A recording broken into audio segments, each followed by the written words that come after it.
قرآن کریم کی سورہ شمس میں اللہ رب العالمین 11 قسمیں کھانے کے بعد فرماتے ہیں، بے شک وہ شخص کامیاب ہو گیا جس نے اپنے نفس کو پاک کر لیا۔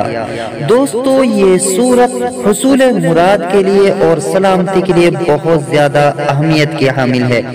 اس لیے اس سورت کو روزانہ کم سے کم 1 مرتبہ ضرور پڑھنا چاہیے۔ اگر کوئی شخص اس سورت کو 41 مرتبہ روزانہ اشراق کی نماز کے بعد پڑھ لیتا ہے تو موذی امراض جیسے کہ فالج، لقوہ، راشا وغیرہ سے محفوظ رہتا ہے۔ جس عورت کے بچے مر جاتے ہوں اسے چاہیے کہ حمل کے دوران اس سورت کو 41 مرتبہ نماز اشراق کے بعد پڑھے اور پانی پر دم کر کے پیے، انشاءاللہ اس کے بچے محفوظ رہیں گے۔ تو دوستو، وہ سورت آپ کے سامنے ہے۔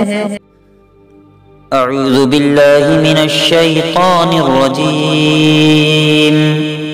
بسم اللہ الرحمن الرحیم،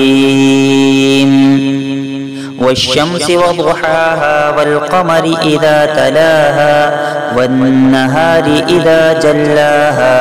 والليل اذا يغشاها والسماء وما بناها والأرض وما طحاها ونفس وما سواها فألهمها فجورها وتقواها قد أفلح من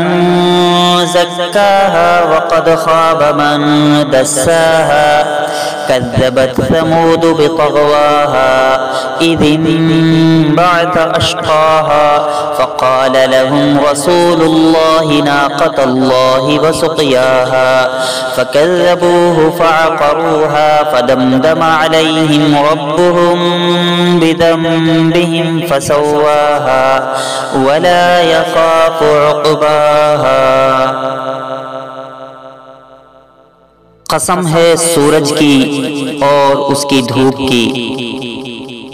والقمر اذا تلاها، قسم ہے چاند کی جب اس کے پیچھے آئے، والنہار اذا جلاها، قسم ہے دن کی جب سورج کو نمایاں کر دے، واللیل اذا یغشاها، قسم ہے رات کی جب اسے ڈھانپ لے، والسماء وما بناها، قسم ہے آسمان کی اور اس کے بنانے کی، والارض وما طحاها، قسم ہے زمین کی اور اسے ہموار کرنے کی، ونفس وما سواها، قسم ہے نفس کی اور اسے درست بنانے کی، فألہمها فجورها وتقواها،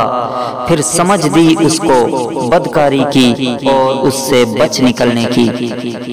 قد افلح من زکاها، جس نے اسے پاک کیا وہ کامیاب ہو گیا، وقد خاب من دساها، اور جس نے اسے خاک میں ملا دیا وہ ناکام ہو گیا۔ کذبت ثمود بطغواها، قوم سمود نے اپنی سرکشی کی باعث جھٹلایا، اذ انبعث اشقاها، جب ان میں کا بڑا بدبخت اٹھ کھڑا ہوا، فقال لهم رسول اللہ ناقۃ اللہ وسقیاها، انہیں اللہ کے رسول نے فرما دیا تھا کہ اللہ تعالیٰ کی اونٹنی اور اس کے پینے کی باری کی حفاظت کرو، فكذبوه فعقروها فدمدم عليهم ربهم بذنبهم فسواها، ان لوگوں نے اپنے پیغمبر کو جھوٹا سمجھ کر اس اونٹنی کی کوچیں کاٹ دی، پس ان کے رب نے ان کے گناہوں کے باعث ان پر ہلاکت ڈال دی اور پھر ہلاکت کو عام کر دیا اور اس بستی کو برابر کر دیا،